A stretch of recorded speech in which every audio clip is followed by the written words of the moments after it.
எல்லாருமே பசங்களை அவங்களுக்கு பிடிச்ச இடத்துக்கு கூட்டிகிட்டு போவாங்க. நான் என் 2 பசங்களையும் பிளட் டெஸ்ட் எடுக்கிறதுக்காக கூட்டிகிட்டு போயிட்டுருக்கேங்க. சாட்டர்டே 2 பசங்களுக்குமே லீவுங்க. மண்டே எக்ஸாம்ன்றதுனால அதனால் இன்னைக்கு கூட்டிகிட்டு போயிடுவோம் அப்படின்றதுனால கூட்டிகிட்டு வந்தேன். சின்ன பையன் பெரியவனை தொந்தரவு பண்ணிக்கிட்டே இருந்தான். எப்போவுமே சின்ன பையனை மட்டும்தானே கூட்டிகிட்டு போவேன்.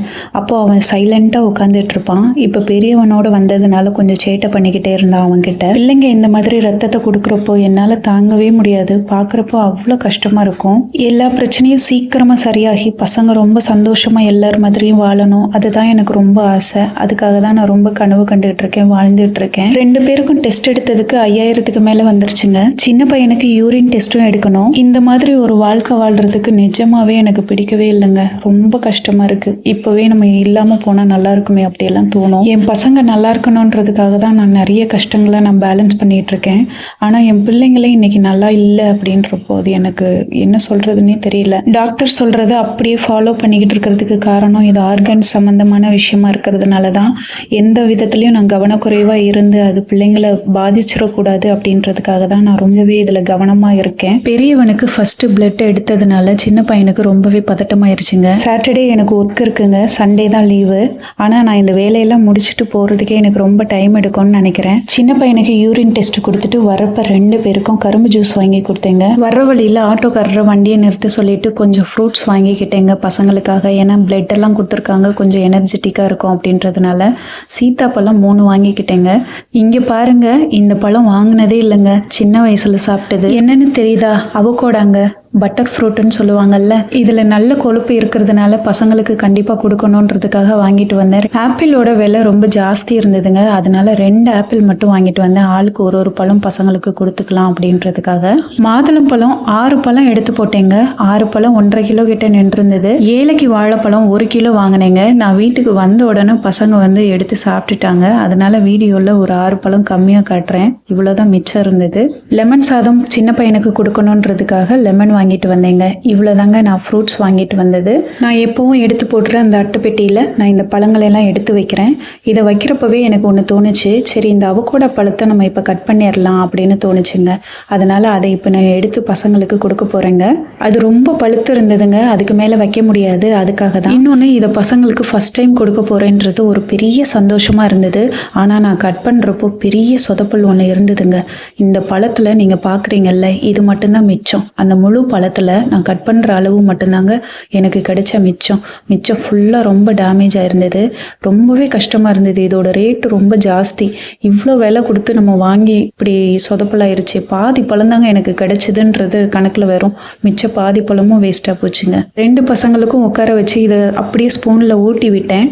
ஆனால் 2 பேருக்கும் இந்த பழம் சுத்தமாகவே பிடிக்கலைங்க. உங்களுக்கு பிடிக்குமான்றதை கண்டிப்பாக கமெண்ட்டில் சொல்லுங்கள். ராகி தோசைக்காக மாவு கிரைண்டரில் அரைக்கிறதுக்காக போட்டுட்டேங்க. இது சனிக்கிழமை கவர் பண்ணிட்டு இருக்கிற வீடியோங்க. ஃப்ரைடே நைட்டு ஒர்க்கை முடிச்சுட்டு நான் போய் வெஜிடபிள்ஸ் வாங்கிட்டு வந்தேன். அதையும் ஃப்ரிட்ஜில் அப்படியே தூக்கி வச்சுருந்தேங்க. அதை எடுத்து என்னென்ன வாங்கிட்டு வந்திருக்கேன்றதை உங்களுக்கு நான் காட்டலான்னு நினைக்கிறேன். நான் காய்கறி எல்லாம் வாங்கினதுக்கப்புறம் பெரிய பையன்கிட்ட ஃபோன் பண்ணி சொன்னால் போதுங்க, சைக்கிள் எடுத்துகிட்டு வந்து இந்த காய்கறி எல்லாம் வாங்கிட்டு வந்துடுவான். தக்காளி 1 கிலோ வாங்கியிருக்கேங்க. கொத்தமல்லி புதினா ஒரு கட்டு வாங்கியிருக்கேன். பீட்ரூட் 1 கிலோ வாங்கியிருக்கேன். கேரட் 1 கிலோ வாங்கியிருக்கேங்க. முள்ளங்கி 1 கிலோ வாங்கியிருக்கேங்க. நெல்லிக்காய் 1/2 கிலோ வாங்கியிருக்கேங்க. எல்லாத்தையும் செப்பரேட் பண்ணி க்ளீன் பண்ணி வைக்க போகிறேங்க. கருவேப்பிலையை எடுத்து நல்லா கழுவிட்டு சின்ன பையனுக்கு ஒரு வேலை கொடுத்துட்டேங்க. இதை நல்லா உருவி எடுத்து எனக்கு தனியாக பிரித்து கொடுத்துரு அப்படின்னு சொன்னேன். அவன் ரொம்ப ஆசையாக இந்த வேலையை செய்ய ஆரம்பிச்சிட்டாங்க. ஒரு நாள் நம்ம சாப்பாடு செய்கிறப்ப ஏதாவது சொதப்பல் இருக்கலாம், இல்லை சரியில்லாமல் பசங்களுக்கு கொடுக்கலாம். ஆனால் அடுத்த நாள் நம்ம அதை கரெக்ட் பண்ணிடுவோம். ஒரே மாதிரி எல்லா நாளும் கொடுக்க முடியாதுல்ல, ஏன்னா பசங்களும் பாவம் இல்லை. கொத்தமல்லி புதினால நான் இலையை மட்டும் எப்போவுமே எடுத்து வைக்க மாட்டேன், தண்டோடு சேர்த்து தான் வைப்பேன். அதாவது க்ளீன் பண்ணி ஓரளவுக்கு சமைக்கிற அளவுக்கு இருக்கிற தண்டுகளை மட்டும் எடுத்து வச்சுப்பேங்க. இதை ஒரு டப்பாவில் போட்டு மூடி வச்சுக்கிறேங்க. இந்த வேலையெல்லாம் நான் பார்க்குறப்போ எனக்கு ரொம்ப ப்ரெஷர் ஆகிட்டு இருந்தது. ஏன்னா எனக்கு ரொம்ப டைம் ஆயிடுச்சுங்க. இதுக்கப்புறம் போய் நான் அவசரமாக செய்கிறப்போ நான் எப்படி செய்வேன்ற ஒரு டென்ஷன் இருக்கும். ரொம்ப டைம் ஆயிடுச்சுன்றதுனால உளுந்து அரைச்ச உடனே அதை எடுக்காமல் அதுலேயே இந்த கேழ்வரகு நான் ஊற வச்சு வச்சுருந்தேன் பார்த்தீங்களா, அதையும் போட்டு ஒன்றா அரைக்க ஆரம்பிச்சிட்டேங்க. நேற்று நான் ஷார்ட்ஸில் போட்டிருந்தேன் இல்லைங்க ஃபுட் வீடியோ, அதுதாங்க இந்த சாட்டர்டே நான் வீடியோ எடுத்துகிட்டு இருக்கேன் பார்த்தீங்களா. இந்த நாளில் நான் சமைச்சது அடிச்சப்போ செஞ்ச ஒர்க்கை இப்போ மறுபடியும் நான் செய்கிறதுனால நிறைய மிஸ்டேக்ஸ் நான் விட ஆரம்பிச்சிட்டேன். வச்சுருக்கேன். இதை ஓப்பனாகவே உங்ககிட்ட நான் சொல்கிறேன். இதனால் என்ன ஆகுதுன்னா எனக்கு வந்து மறுபடியும் அந்த ப்ராஜெக்டை திருப்பி பண்ணுற மாதிரி ஆகுது. இது எனக்கு டைம் லாஸ் ஆகுது. பசங்களுக்கு ஒரு ஹெல்த்தியான ஜூஸ் போட்டு கொடுக்கணும் அப்படின்றதுக்காக 3 நெல்லிக்காய், 1 கேரட், 1 பீட்ரூட் எடுத்துக்கிட்டேங்க. இதை நல்லா கட் பண்ணிவிட்டு மிக்ஸி ஜாரில் போட்டு அரைச்சேங்க. நரன்னு பயங்கரமாக சவுண்டு இன்னைக்கு ரொம்ப ஜாஸ்தி வந்ததுங்க. அரைச்சி முடிச்சதுக்கப்புறம் பிளேடை பார்க்குறேன். அந்த பிளேடு வந்து அந்த லாக் இருக்குது பார்த்தீங்களா, அது டோட்டலாக உடஞ்சி தனியாக வந்துருச்சு. அதுக்கப்புறம் என்ன பண்ணுறது, நல்ல வேளை அரைச்சி முடிச்சதுக்கப்புறம் இந்த சேதாரம் நடந்ததே, அது வரைக்கும் சந்தோஷம் அப்படின்னு நினச்சிக்கிட்டேன். இல்லைன்னா எனக்கு இது ரொம்ப சொதப்பலான வேலையாக போயிருந்திருக்கும். இதை நான் நாளைக்கு சரி பண்ணிக்கலாம் அப்படின்றதுக்காக இதை அப்படியே வச்சுட்டு நான் வந்து வடிகட்டுறதுக்கு ஆரம்பிச்சிட்டேங்க. இதை திருகி பார்த்தேன், அப்படியே சுத்த ஆரம்பிச்சிருச்சு. அப்புறம் ஜூஸை வடிகட்டுறதுக்கான வேலையை நான் ஸ்டார்ட் பண்ணிட்டேங்க. நல்லா ஃபில்ட்ரு பண்ணிவிட்டு பசங்க 2 பேரையும் கூப்பிட்டு உட்கார வச்சு, இந்த டம்ளர் பார்த்தீங்களா எவ்வளோ அழகாக இருக்குல்ல. இது வந்து வாங்கி வச்சுருந்தேன் முன்னால், ஆனால் இது எதுக்குமே யூஸே பண்ணலை. ஏன்னா ரொம்ப குட்டி டம்ளர், டீ டம்ளர் மாதிரி இருக்கும். நம்ம பசங்களுக்கு எப்போ எது கொடுத்தாலும் கொஞ்சம் அளவு அதிகமாகவே கொடுக்கறதுனால இந்த டம்ளர் எனக்கு யூஸ் இல்லாமலே இருந்ததுங்க. இன்றைக்கி கொஞ்சம் அட்ராக்டிவாக தெரியணுன்றதுக்காக இதில் ஊற்றி கொடுத்தேன். 2 பேரும் குடிச்சிட்டாங்க. பேலன்ஸ் கொஞ்சமாக இருந்தது, அதை நான் குடிச்சிட்டேங்க.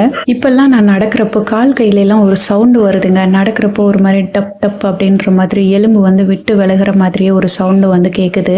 இது வந்து உடம்பு பலகீனமாக இருக்கிறதுனால இருக்கலாம்னு நினைக்கிறேன். உப்பு வந்து போட்டு அப்படியே இந்த மாவை வந்து ஸ்டாப் பண்ணிட்டேங்க. இது தோசைக்குன்றதுனால தான் எல்லாத்தையும் ஒன்றா போட்டு அரைச்சி முடிச்சிட்டேன். மாவெல்லாம் அள்ளி வச்சுட்டு கிரைண்டரை நல்லா கழுவிட்டு உடனே நான் போய் என்னோட ஒர்க்கை ஸ்டார்ட் பண்ண ஆரம்பிச்சிட்டேங்க. ரொம்ப லேட் ஆயிடுச்சு. பதட்டமாக தான் என் வேலையை ஆரம்பித்தேன். என்னோட கட்டில் தாங்க எனக்கு செட் ஆகிற இடம். நான் ஒர்க் பண்ணுறப்போ ரொம்ப கம்ஃபர்டபுளாக இருக்கும். வேறு எங்கே உட்காந்தாலும் எனக்கு அது செட் ஆகலை. ஈவினிங் 5 o'clock 2 பேரும் நடந்துட்டு வரேன்னு மேலே போயிருந்தாங்க. 6 o'clock ஆயிடுச்சு. இப்போ நான் போய் பார்த்துட்டு பிள்ளைங்க 2 பேரையும் கீழே வர சொல்லி கூப்பிட்டுட்டு வந்துட்டேன். இப்போ நான் மறுபடியும் என்னோட ஒர்க்கை நான் ஸ்டார்ட் பண்ணிட்டேங்க. பிள்ளைங்க கொஞ்சம் நேரம் உட்காந்து படிக்க ஆரம்பிச்சிட்டாங்க. அந்த டைமில் சின்ன பையன் என்ன சொன்னான், என்னோட கையில் ரொம்ப பெயின் எடுக்குது, இந்த எலும்பு கிட்ட ரொம்ப வலிக்குதுன்னு சொன்னான்.